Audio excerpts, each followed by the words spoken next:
اعوذ باللہ السمیع العلیم من الشیطان الرجیم من حمزہ ونفخہ ونفثہ۔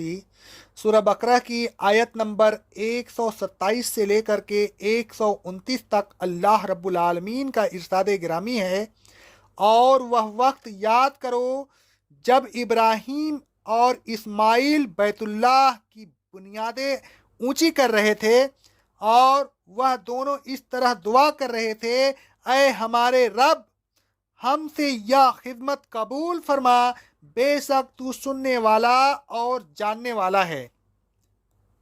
ہماری دعاؤں کو بھی تو سن رہا ہے، اور ہمارے دلوں کے خلوص کو بھی تو جانتا ہے۔ اور اے ہمارے رب، ہم دونوں کو ہمیشہ اپنا مسلم بنائے رکھ، اور ہماری اولاد میں سے ایک ایسی جماعت پیدا کر جو تیری مسلم ہو۔ اور اے ہمارے رب، ہمیں ہمارے حج کے طریقے بتا دے، ہم پر رحمت کے ساتھ توجہ فرما، بے شک تو توجہ فرمانے والا اور رحم کرنے والا ہے۔ اور اے ہمارے رب، ان لوگوں میں انہی میں سے ایک رسول مبعوث فرما جو تیری آیتیں ان کو پڑھ کر سنائیں، انہیں کتاب و حکمت کی تعلیم دے، اور ان کے دلوں کو پاک کرے، بے شک تو غالب اور حکمت والا ہے۔ بیت اللہ یعنی کعبہ دنیا کی سب سے پہلی عبادت گاہ ہے۔ اللہ رب العالمین فرماتا ہے اس سورہ آل عمران کی آیت نمبر 96 میں، سب سے پہلا گھر جو لوگوں کی عبادت کے لیے بنایا گیا وہ ہے جو مکہ میں ہے۔ اس آیت سے معلوم ہوا کہ کعبہ ابراہیم علیہ السلام سے بہت پہلے بنایا گیا تھا۔ ایسا نہیں ہو سکتا کہ آدم علیہ السلام سے ابراہیم علیہ السلام کے زمانہ تک کوئی عبادت گاہ گھر نہ بنایا گیا ہو۔ اللہ تبارک و تعالیٰ فرماتا ہے کہ ابراہیم علیہ السلام نے اپنے اہل و عیال کو مکہ معظمہ کی سرزمین میں آباد کرنے کے بعد یہ دعا کی۔ سورہ ابراہیم کی آیت نمبر 37 میں، اے ہمارے رب، میں نے اپنی اولاد کو ایک ایسی وادی میں جس میں کھیتی نہیں ہوتی تیرے عزت والے گھر کے پاس آباد کیا ہے۔ اس آیت سے معلوم ہوا کہ ابراہیم علیہ السلام نے جب اسماعیل علیہ السلام کو ان کی شیر خوارگی کے اس زمانے میں وادی مکہ میں آباد کیا تو وہاں بیت محرم موجود تھا، اور اس بیت محرم کے اس جوار میں انہوں نے حضرت اسماعیل علیہ السلام کو آباد کیا تھا۔ پھر جب اسماعیل علیہ السلام جوان ہو گئے تو ان کے ساتھ مل کر کعبہ کو اس کی بنیادوں پر اٹھایا جو بنیادیں پہلے سے موجود تھیں۔ ان بنیادوں کی نشاندہی بھی اللہ رب العالمین نے کی تھی۔ سورہ حج کی آیت نمبر 26 میں اللہ رب العالمین فرماتا ہے: اور وہ وقت یاد کرو جب ہم نے ابراہیم علیہ السلام کو کعبہ کی جگہ کی نشاندہی کی۔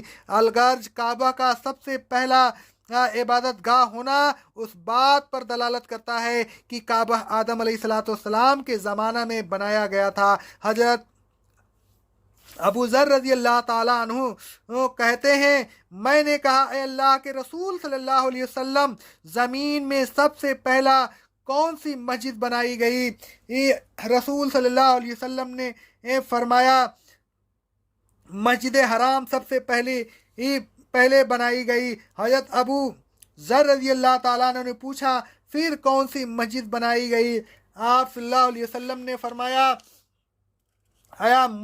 پھر مسجد اقصی بنائی گئی۔ حضرت ابو ذر رضی اللہ تعالیٰ عنہ نے پوچھا ان دونوں کے تعمیر کی درمیان کتنا وقفہ تھا؟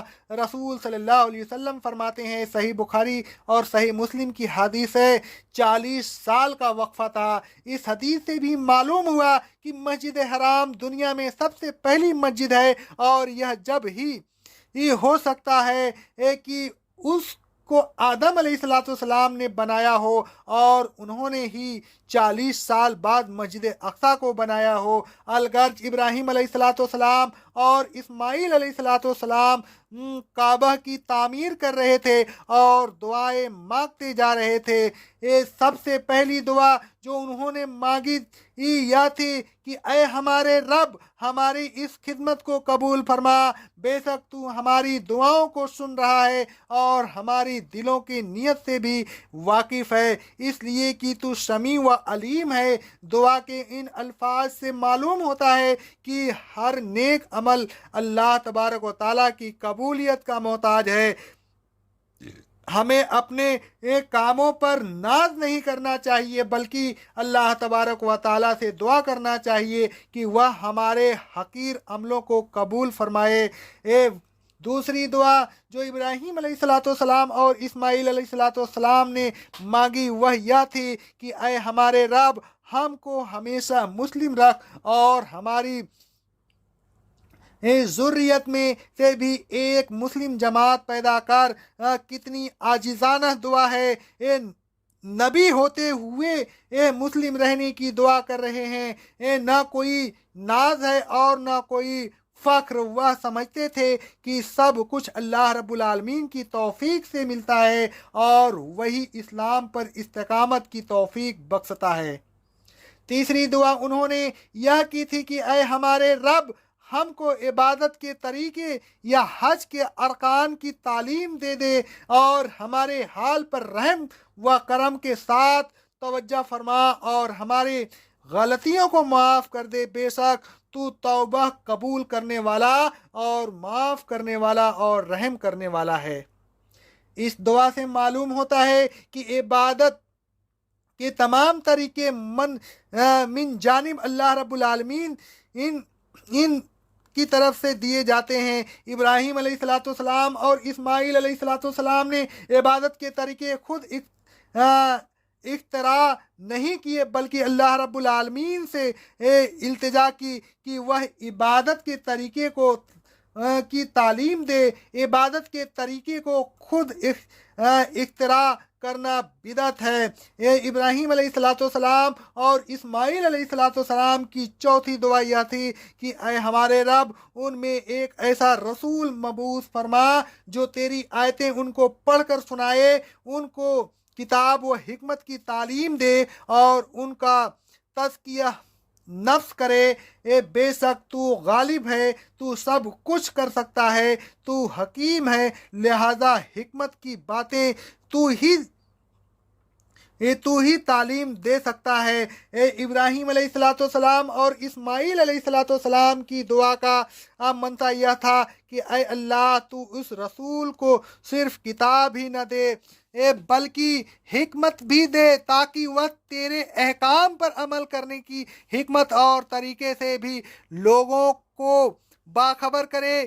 اس دعا سے یہ بھی معلوم ہوتا ہے کہ کتاب اور حکمت ایک چیز نہیں ہے، ان دونوں لفظوں کے درمیان وائے عطف ہے، نہ کہ وائے تفسیری، اس لیے کہ تفسیر کی اللہ تعالیٰ کو ضرورت نہیں۔ ابراہیم علیہ السلام اور اسماعیل علیہ السلام کی اس دعا میں اگر داؤ کو داؤ اور تفسیری مانا جائے تو اس کے یہ معنی ہوں گے کہ وہ دونوں یہ عقیدہ رکھتے تھے کہ اللہ تبارک و تعالیٰ تفسیر کا محتاج ہے اور یہ بالکل لغو ہے۔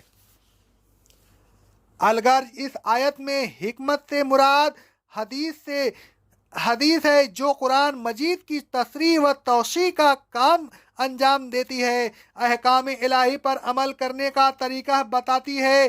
مثلا اقیم الصلاۃ کی تصریح اور نماز کا طریقہ احادیث میں ہے۔ اگر احادیث میں تصریح اور طریقہ نہ ہوتا تو اس حکم الہی پر عمل کرنا ناممکن تھا۔ اللہ تبارک و تعالیٰ نے ابراہیم علیہ السلام اور اسماعیل علیہ السلام کی دعاؤں کو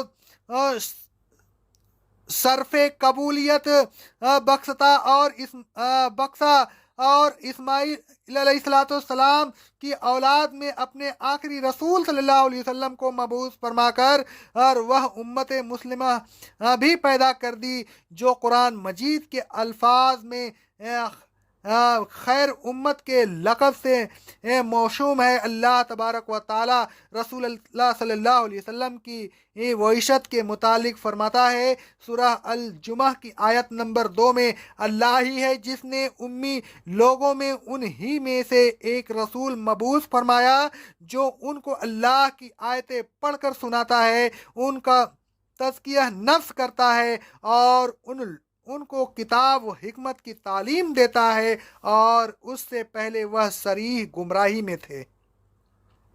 قبولیت دعا کی ایک کتنی واضح مثال ہے کہ اللہ تبارک و تعالیٰ نے اس آیت میں وہی الفاظ دہرائے جو ابراہیم علیہ السلام اسماعیل علیہ السلام کی دعا میں تھے۔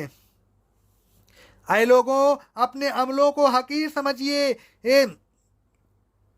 عاجزانہ طور پر ان کی قبولیت کے لیے دعا کیا کیجیے، مسلم ہوتے ہوئے مسلم بنے رہنے کی دعا کرتے رہا کیجیے، اپنی اولاد کے لیے بھی دعا کرتے رہا کیجیے کہ اللہ تبارک و تعالیٰ ان کو بھی مسلم بنائے اور تازلیت مسلم رکھے، یعنی تا زندگی مسلم رکھے۔ عبادات کے سلسلہ میں بدعات کو دراز نہ دیجیے، بس انہی عبادات کو اختیار کیجیے جو اللہ تعالیٰ نے اپنے نبی رسول صلی اللہ علیہ وسلم کے ذریعے سکھائی ہے۔ رسول صلی اللہ علیہ وسلم ہم کتاب و حکمت میں ہے، لہذا جو کچھ انہوں نے تعلیم دی ہے وہی حق ہے، اسی کو تسلیم کیجیے، اس کے مقابلہ میں کسی دوسرے تعلیم کو قطعاً اختیار نہ کیجیے، ورنہ آپ اسی گمراہی میں جا پڑیں گے جس گمراہی میں کہ رسول صلی اللہ علیہ وسلم کی بعثت سے پہلے لوگ پڑے ہوئے تھے۔ اقول قولی ھذا، استغفر اللہ استغفر اللہ استغفر اللہ۔